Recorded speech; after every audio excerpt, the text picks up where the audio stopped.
Hey, my name is Maggie Taylor. I am here at Delight Flower Farm, and I'm going to talk to you a little bit today about alternatives to bending when you have work that's low to the ground. So this might apply to different kinds of farms.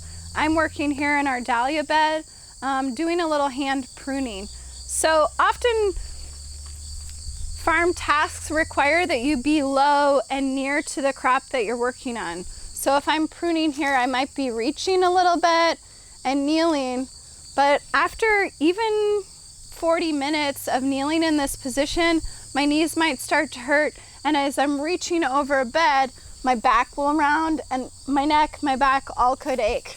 I'm not gonna say that this won't make your back and neck ache, because often that just comes along with the territory of farming. Something that I'm particularly inspired by in terms of body mechanics is the movements and shapes of pre-industrial farming. So if you look at images online of pre-industrial farming, you'll see a lot more squatting and bending from the waist. So I'm just going to show an example of that.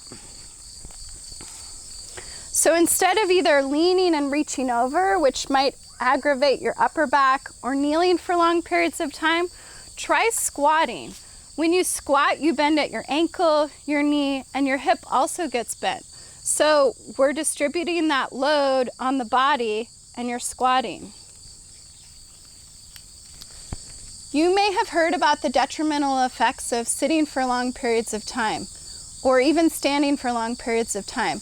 It's being in the same position sustained over time that isn't really good for our body.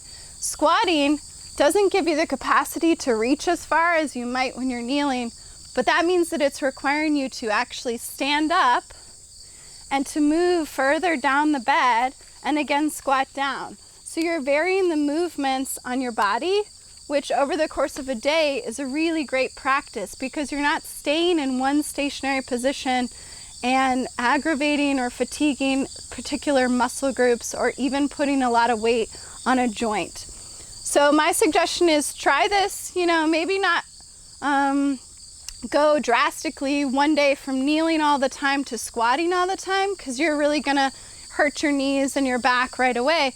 But if you can start to integrate different shapes and different positions throughout your workload, and then over time increase the amount of squatting that you're doing, decrease the amount of bending at the waist that you're doing for tasks, and kneeling, I think you'll feel a lot better just varying your movement throughout the day and using your body in the way that it's meant to be used. So if a task does require that you bend over, a lot of times we find kind of an easy way and aren't very conscious of how we're using our body.